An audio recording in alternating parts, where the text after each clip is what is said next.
As a symbol of British music, yet in the final chapter, he walks alone. Is there any pain more agonizing than that Cliff Richard, the man who once made the entire world fall silent with nothing more than a gentle trembling note? He brought to life immortal hits such as Living Doll We Don't Talk Anymore and Miss You Night's melodies that have become the memories of countless generations. But behind every burst of applause lay a silence no one ever heard. Behind the impeccably timed courteous smile were the long years spent fighting loneliness. Behind the calm facade of the man without scandals was a heart that had quietly endured the deepest wounds.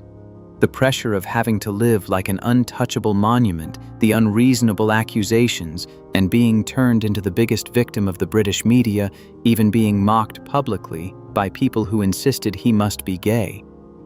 All of that became a shadow cast across his entire career. Today, at the age of 85, even with an estimated fortune worth hundreds of millions of dollars, Cliff Richard's life has fallen into its bleakest chapter. A place where he must battle pain and relentless solitude entirely on his own. And before we dive deeper into that story, if Cliff's voice has ever lifted you through your weary years, leave a heart as a small gesture of gratitude for the man who once offered hope to the entire world. Before becoming the legend the world would one day speak of with reverence, Cliff Richard was simply a frightened little boy, lost in a foreign land, watching his family fall apart in utter silence. Born in 1940 during the turbulent colonial era in Lucknow, British India, Harry Roger Webb entered a world torn between privilege and collapse. The imperial flag still fluttered above crumbling buildings, yet the foundation of his own family was already beginning to fracture. On the surface, everything appeared orderly: uniforms, rituals, neat family dinners. But at that table, the pauses stretched longer than the conversations. The avoided glances lingered longer than normal, and the sadness that only children can sense in the air long before they have the words to name it seeped into every corner. In 1948, as history turned its page, the life of an 8-year-old boy was swept along with it. India gained independence. The British Raj dissolved. For millions, it was the day freedom arrived. But for families like the Webbs, it was the moment they were forced to leave the place that had shaped their entire childhood. They gathered the little they owned and left quietly, not to go home, but almost as though they were being pushed out. And when they boarded the train leaving India, Cliff's family was so impoverished they didn't even have 2 pennies to live on, as he would later recall. They left behind the blazing sunlight, the warm verandas, the familiar afternoons, and returned to England, the place listed as homeland on official papers, but in reality, nothing more than an unfamiliar country. Post-war Britain was no promised land. There was only a heavy gray sky, cold winds slipping through window cracks, ration books, and a cramped apartment in Carshalton, Surrey, where spiderwebs shared the walls with the entire family. There was no central heating, no servants, just clouds of frosty breath in a freezing room and the daily arithmetic of survival.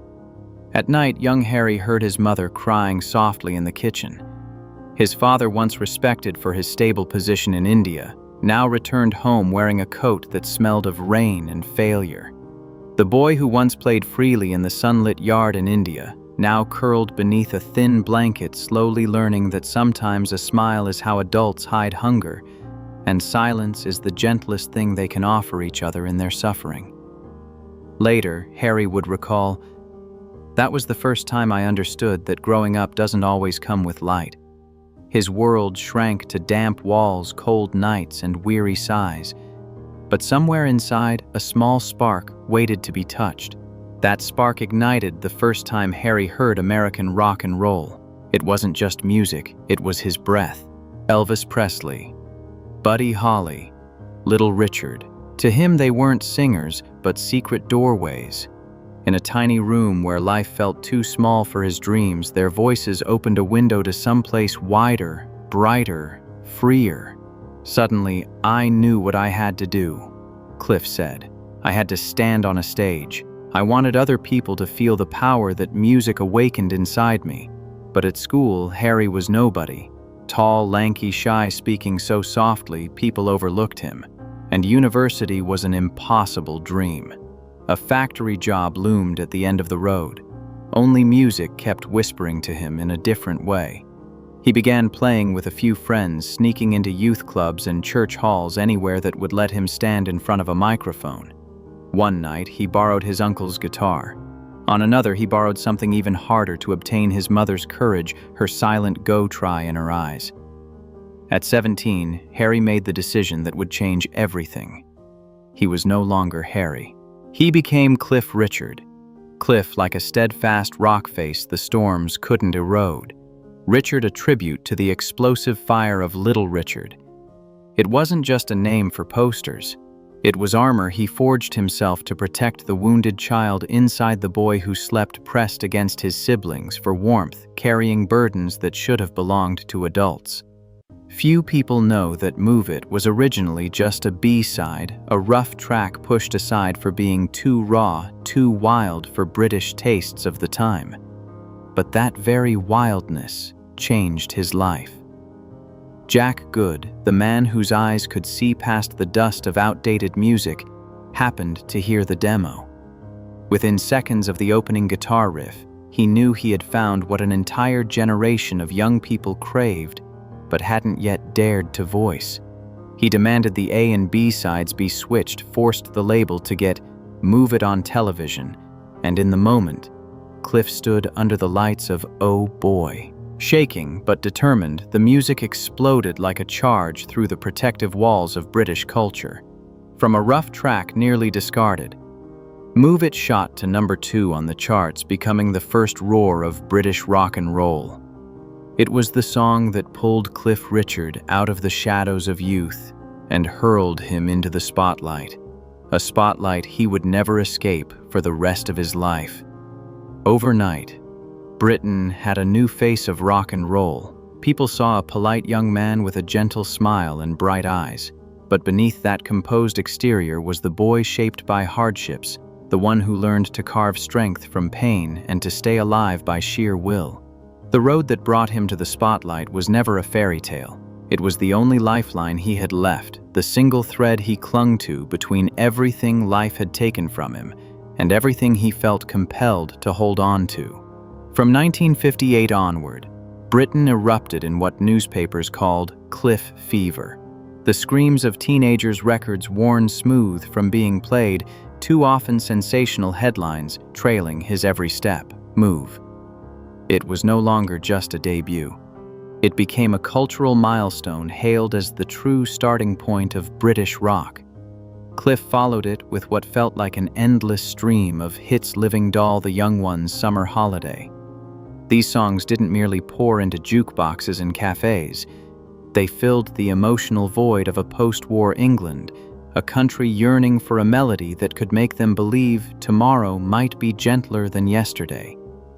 British cinema embraced him as its golden boy. He didn't need Hollywood. The entire nation was already his film set, his theater, his loyal audience. But as the 1960s unfolded, another seismic shift appeared.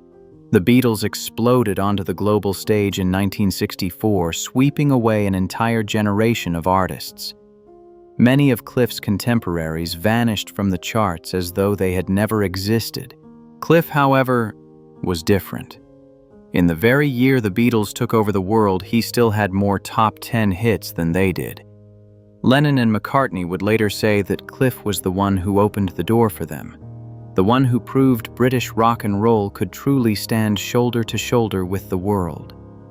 But within that brilliance, something quietly began to slip out of orbit. Awakened by the sermons of evangelist Billy Graham, Cliff made a decision no one in the music industry could have imagined. He publicly devoted himself to the Christian faith. Not as a PR strategy, not as a calculated move in a conference room, simply as a man at the peak of fame standing up and saying, "I cannot continue as I have been." In a pop world spinning wildly toward liberation and rebellion, that choice seemed almost backwards. It wasn't fashionable. It promised no achievements.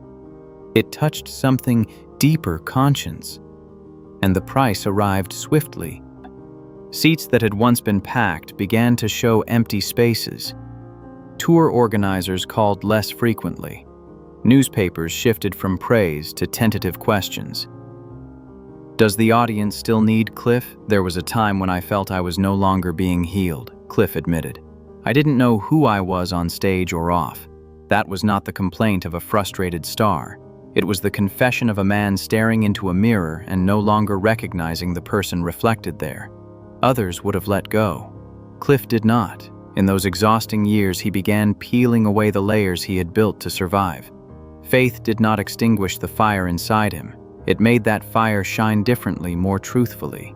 Later, he said one gentle sentence that told listeners everything. I stopped pretending. I began to be myself. The outcome was neither sweet nor safe as people expected. His music became rougher, more honest, as though drawn from sleepless nights. Miss You Nights and Devil Woman were not merely hits. They were small windows through which the audience could glimpse a Cliff Richard aging right before their eyes, still smiling on stage, yet carrying unnamed shadows with him. And through all those years, there was a burden he never spoke of. One, no camera ever caught the pressure to remain perfect. He did not rely on scandal to survive. Cliff chose discipline and restraint in the face of every rumor. From the outside, it looked like the period in which he was most stable. But inside, these were the years he paid the price quietly, a man admired by an entire generation, who when night fell was left alone with a weariness no one saw. And so his legacy was not built on noise, but on the strength of silence, something that both sustained him and made the journey even lonelier. During the same period, another tragedy struck Cliff, directly the day he learned his father had been diagnosed with cancer. From that moment, the life of a young man in his 20s split into two paths. No one wishes to walk by day standing before thousands of fans, by night sitting alone in the cold smell of antiseptic. On stage, he smiled as though everything was fine, but behind the makeup were hands trembling from the deepest fear of his life, the fear that when the final song ended, his father might no longer be there to wait for him. Cliff recounted it in a voice he struggled to steady while performing. All I prayed for was that when I stepped off the stage, my father would still be alive, but he wasn't in time. I think that he missed the best things in my life. When Cliff received one of the first awards of his career, his father lay dying, taking his final breath without ever seeing his son reach glory. It wasn't just grief.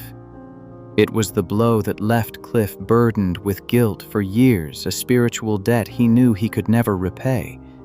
Later, he said only one soft sentence, but anyone who heard it felt their chest tighten. I should have been with him. My career took that from me, and I will never get it back. That moment became the silent darkness that followed Cliff through the rest of his life, a wound no one could see beneath the applause, but deep enough to change the way he stood on stage forever. The 1970s arrived with a blow that wasn't loud, but was merciless silence. After nearly 2 decades of hearing his voice everywhere on radio, on the charts, across tabloid headlines, suddenly everything stopped. By 1975, Cliff looked around and realized he was standing in a vast emptiness. No more charting songs. No radio shows waiting for his new records. No headlines placing his name on the front page. For someone who had clung to music as a lifeline ever since he was a shivering immigrant boy beneath a thin blanket, this silence did not merely threaten his career. It felt as though it threatened his very reason to keep breathing. There was a moment when I thought maybe my time is over. Maybe the curtain has fallen, he said. The words were gentle, but they fell heavily. They painted the image of a man staring into a vast darkness where applause had died out and self-worth had thinned to the fragility of paper. But Clifford Richard was never the kind of man who accepted stopping. In 1976, he returned not with an easy, pleasant ballad, but with Devil Woman, a song sharp as a blade, strange and haunting completely, unlike the mold the world had placed on him. The song crossed oceans and shot straight into the Billboard Top 10 in America.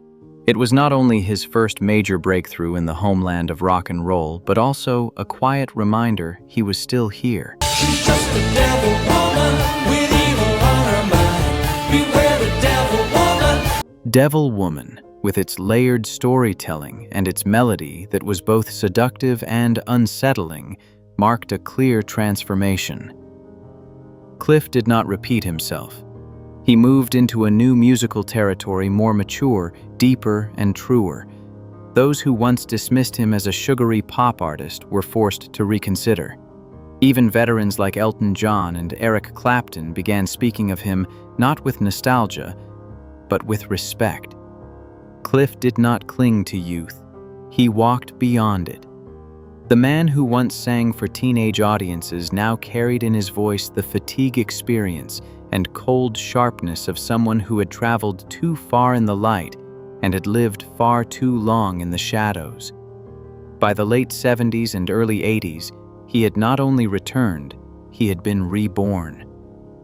We Don't Talk Anymore was never just a simple radio hit. It felt like a long, drawn-out sigh turned into melody, a way of pushing out all the pent-up emotions, a ballad soaked in regret that left grown adults sitting in silence for a while after they listened to it. The album, Always Guaranteed, did more than sell well. It gently soothed the pain of those who had walked with him for so long that they no longer believed in bright, dazzling miracles. It proved that he was still there and that he was still important. Then Mistletoe and Wine came along, and suddenly the Christmas airwaves became something entirely different, warmer, closer, more intimate. With every new hit, Cliff quietly rewrote what it meant for an artist to grow old in pop music. He showed that there was another path not to fade away, but to grow deeper. In 1989 at Wembley Stadium, Cliff did more than put on a show. That night felt as if he was opening an old notebook and retelling his life story through music. Every song was like a diary entry, every line he spoke to the audience like a small handwritten note in the margin. And as tens of thousands of people sang along with him, everyone there understood one thing. The man standing on that stage had not only endured the passing years, he had walked straight through all of them. The following year, Saviour's Day carried him back to the top of the UK charts, not with a song chasing after trends, but with a track that was simple, direct, and completely out of step with the times. Yet it was precisely that out-of-time quality that kept him anchored in the middle of a market changing by the day. And yet behind those blazing stage lights, there were always stretches of quiet that the audience never saw. In those still moments, Cliff held on to the things that had never quite had time to turn into happiness. Beautiful but unfinished connections, small, ordinary joys he was forced to stand outside of. To the world, Cliff was the eternal bachelor, the forever single golden boy. But inside that halo of fame was a slow-burning loneliness, an invisible burden that no stage light could ever fully expose. Among all his quiet sacrifices, no bond left a softer, yet deeper wound than his connection with Olivia Newton-John. Their friendship, or rather their unspoken affection, lasted for more than half a century. It did not depend on scandal. It was not fed by romantic gestures.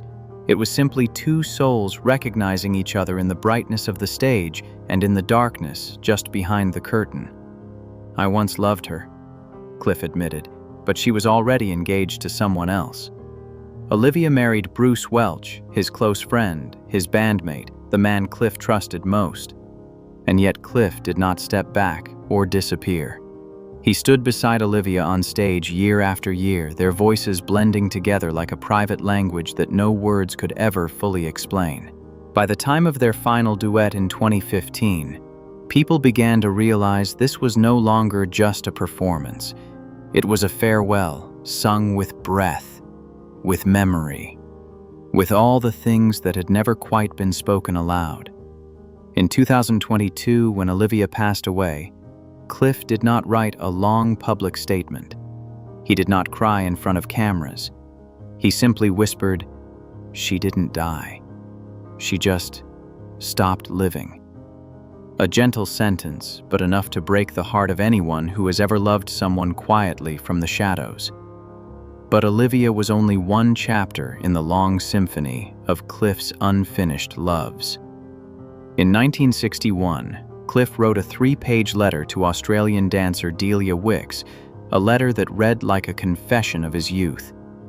In it, he laid out a truth no one wants to hear, that being a singer forced him to give up the most precious thing of all, the right to love and to belong to someone. It was not a simple breakup. It was a nailing down of his fate to loneliness itself.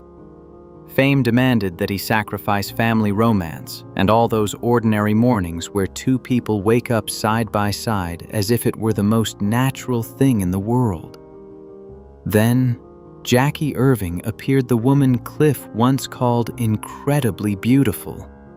For a moment, it seemed as though the endless cycle of near misses might finally stop. But in the end, the stage still claimed the larger part of his life. Jackie married someone else, and Cliff once again stood and watched a small possible happiness slip through his fingers. A happiness he couldn't hold on to, not even for a brief moment.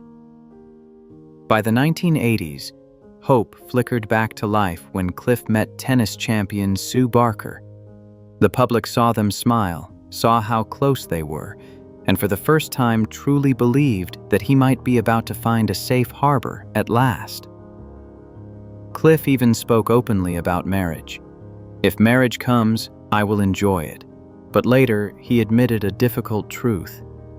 "I didn't love her enough to commit for life." Sue responded gently, "We loved each other, and we still do." And then their story closed softly and quietly. Cliff's romances often ended just at the moment they seemed ready to begin. Beautiful but unfinished-like introductions that never quite make it to the chorus. That tragedy was never loud. It was the sound of solitary footsteps down a hotel corridor after a show. The long exhale that comes when the stage lights have just gone out. If Cliff ever loved most of that love, lived in silence. And if he ever cried, those were probably tears no one else ever saw. In an industry that worships exposure and punishes reserve, Cliff chose to live the opposite way. He kept his heart to himself.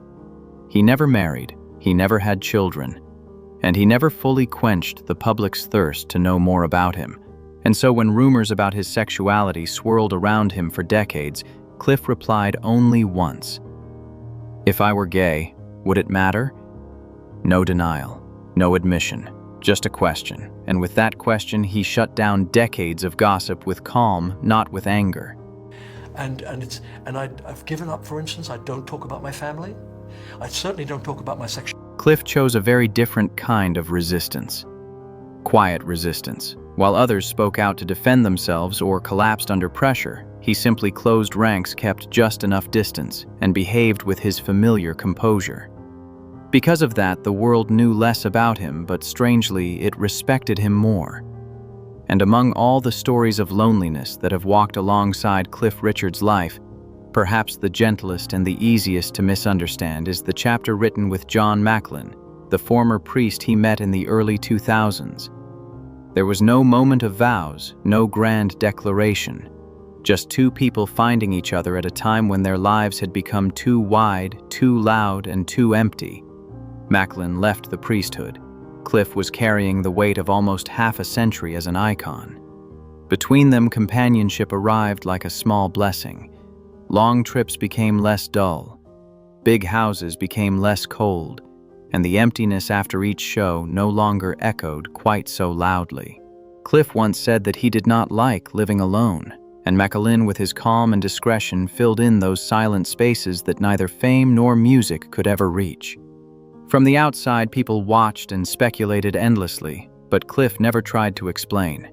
He let all the ambiguity drift on by as if some things really were meant to be kept only in silence. That reserve, that refusal to expose everything, at times became a shield that helped him move through days that were anything but easy.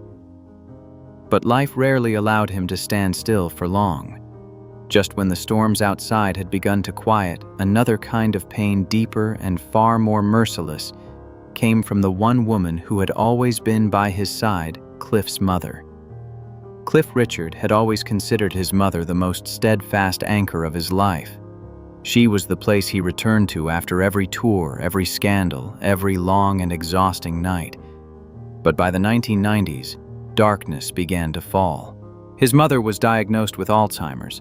From then on, Cliff lived inside a reality no stage light could ever reach. By day he performed, and by night he returned to the home where the woman he loved most was slowly forgetting the entire world. Then one day the thing he feared most happened. His mother no longer remembered his name. Cliff recalled that it was the most brutal period of his entire life. He cared for her until her final moments, but every time he held her hand, he felt as though he was losing another piece of himself. "I was in so much pain I thought I would never be able to sing again," he admitted. When his mother passed away in 2007, Cliff nearly collapsed. He didn't just lose a mother. He lost the only person who had understood him before fame and who had loved him without condition. After that, Cliff stepped away from the stage for a long time, not because he was exhausted or had lost his passion, but because the emptiness after his mother's death was too real, too close, too sharp for him to stand before an audience and pretend he was all right. And just when Cliff Richard believed he had survived every storm that fame could throw at him, the most merciless tragedy of his life, arrived a false accusation that turned him into a public victim destroyed by the British media. It was the most painful ordeal of his life, and it came when he was already past 70. It did not begin with a lawsuit or a court summons. It began with the dull roar of helicopter blades slicing through the quiet summer air of Berkshire. Inside the house that had once been his final refuge, Cliff heard that sound from afar, the kind of sound people associate with war coverage or manhunts, not the roof of their own home. On that day in 2014, his private home was raided by police based on an anonymous allegation. In the sky above, a BBC helicopter circled cameras, zooming in on every movement, broadcasting it live to millions of viewers. There was no official charge, no accuser who stepped forward publicly, and no one who took responsibility for the claim. Yet one of the most beloved faces in Britain, a voice that had comforted generations through long nights, was suddenly thrown into the center of a storm of speculation. Cliff was not summoned to court to defend himself. He was dragged into the public square where whispers spread faster than any evidence ever could. The man who had built his entire life on dignity, faith, and devotion to music now stood helpless as his living room, the place where he had welcomed friends and family, was filmed in close-up as though it were the scene of a crime. The investigation fell under Operation U-Tree, launched after the Jimmy Savile scandal, a sweeping investigation into historical sexual abuse allegations. But Cliff's case was a strange void in the file. No clear accusation. No one claiming to be a victim, only vague suspicions inflated by camera lenses and broadcast waves. For 22 months, Cliff lived in a suspended state, as if hanging in mid-air with no idea when he might fall. He lost weight, couldn't sleep, and became so stressed that he developed shingles. A man who had spent his life bringing laughter and music to the public began to wither inside his own home. "They stole my joy," he said later, his voice no longer that of a star, but of a man utterly drained. Friends said the light in his eyes had visibly dimmed. He was no longer the Cliff who cracked jokes or shrugged off pressure. His confidence, the very thing that had held him steady through decades under bright lights, began to shake. It wasn't just the raid. What made the wound bleed was the feeling of betrayal. The BBC, an institution Cliff had respected, where he had sung, laughed, and appeared in countless programs, had been the very organization that cooperated in filming and broadcasting the raid before he even had a chance to speak. It was no longer reporting. It felt like a public display of a human being's humiliation. In that moment, Cliff Richard, the man, the artist, the legacy was reduced to a vague headline, a name smeared with dark implications without a single conviction behind it. But Cliff refused to remain in that darkness forever. When the Crown Prosecution Service finally concluded that there was insufficient evidence and no charges to be filed, he could have quietly disappeared, avoiding the noise. Instead, he stood tall, not in anger, but with a cold, unmistakable resolve. This was no longer just about him. Cliff sued the BBC for violating his privacy. In 2018, he won a landmark victory for the privacy rights of individuals against the media. The court declared that the BBC had unlawfully infringed on his rights. They were ordered to pay him more than £2 million in damages, but what Cliff regained was not written on the check. Far more important, he reclaimed his dignity, something no news report had the right to strip away. "This wasn't just about me," Cliff said, standing before cameras with the calm of a man who had been pushed to the brink and survived.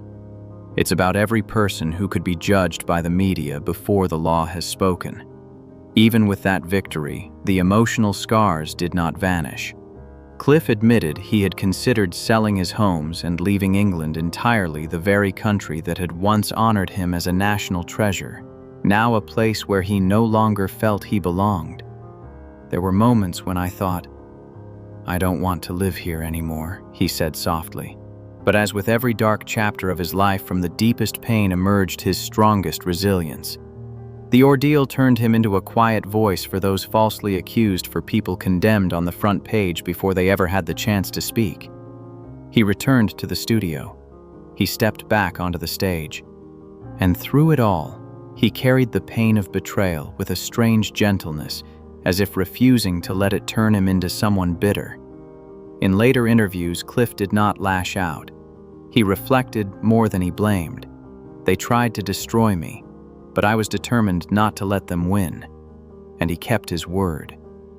Now, as he moves through his 85th year, the life of Sir Cliff Richard from the outside looks like a picture framed in privileged sunlit villas, sprawling vineyards, and a fortune that many can only dream of. But if you slow down and look more closely, you'll see it is not the life of a wealthy man indulging in luxury, but of someone who has chosen peace as a principle. A fragile balance of tranquility, discipline, and quiet spaces to keep his soul standing firm. He divides his life between two places, sun-drenched Barbados and a quiet vineyard estate in Portugal. Coral Sundown, the 6-bedroom residence once rented out at $3,000 per night, was never something he spoke of as a symbol of luxury. To Cliff, it was simply a place to breathe, a place where he could become an ordinary man again, after years of being watched by the entire world. In Portugal, the Quinta do Moinho estate, spread across more than 30 acres, carries a different tone, old, warm, and drenched in memories. The stone steps, the rows of grapevines, the scent of the sea breeze, all seemed to preserve different versions of himself. Moments when he laughed, cried, or quietly retreated after storms no one else ever knew about. And then his return to his old home in St. George's Hill felt like a closing circle. After the lights, after the depths, he returned to a simpler life, a more elegant one. As if after everything, stillness was the only thing truly worth holding on to. His wealth is estimated at around $90 to $100 million. Yet the signs of that wealth rarely appear in his daily life. His cars are just a few Bentleys and Mercedes, comfortable enough, but never ostentatious. He could live far more lavishly, but he has never felt the need to do so. Even so, within that gentle rhythm of life, his friends can still sense a quietness that Cliff rarely speaks of. They say there are evenings when the sunlight fades too fast. The house suddenly feels so large that even the wind can be heard clearly, and the chair on the porch sits empty in a way that is impossible not to notice. It is not a great sorrow, just a small, persistent ache from places where someone once sat beside him, now replaced only by memory. Cliff still appears in public, though no longer on a packed schedule. Every time he steps into the spotlight now is chosen with care, either to support a charity or to introduce a musical project he genuinely believes in. And incredibly, the flame of music within him remains as steady as ever. In 2023, the symphonic album Cliff with Strings My Kinda Life reached the top 5 on the UK charts. 2 years later, at the age of 85, he launched the Can't Stop Me Now tour, traveling through the UK, Australia, and New Zealand, a declaration that he still has so much more to share. When asked about his secret to staying healthy, he simply smiled and said, "Reaching 80 was something I never expected. I just keep moving, walking, playing tennis. I prefer that to the gym." A simple answer, yet it says everything. His career, like his health, has been sustained by rhythm, not force. By continuing to move, to sing, to live as naturally as breathing. In his personal life, Cliff remains as he has for decades, independent, quiet, and private. He has never married, has never had children, and has always protected the boundary between his private life and his public one as if it were an unbreakable rule. That very privacy is what makes the question. Where will his fortune go someday? A topic the public is endlessly curious about. His will remains a secret, but everyone believes that much of his wealth will be directed toward charity, a path he chose very early on. The Sir Cliff Richard Charitable Trust currently supports more than 50 organizations in the UK, from children's hospices and cancer foundations to Alzheimer's research programs. As a patron of musical organizations, he has donated signed guitars to help raise funds around the world. What makes his philanthropy remarkable is that it was never the act of a wealthy man trying to polish his legacy. It began in the 1960s when Cliff was young and didn't have much money. He chose to donate 10% of his income to those in need. And he kept that promise for more than half a century, simply because he believed that what he received must be shared.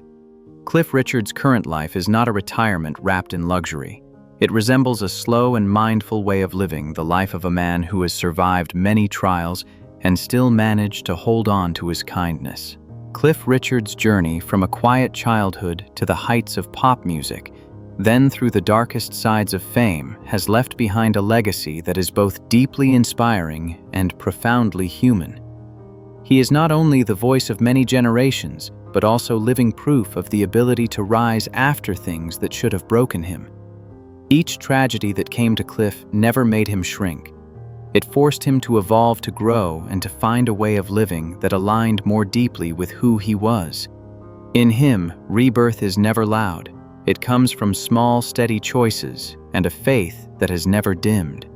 When you look back on that journey, what is it about Cliff that stays with you the most? His resilience, his kindness, or the way he quietly remained standing through all those years? Leave your thoughts in the comments below. And if Cliff's story brought you even a small sense of warmth or reflection, don't forget to like, subscribe, and share. Thank you for staying with this journey until the very end.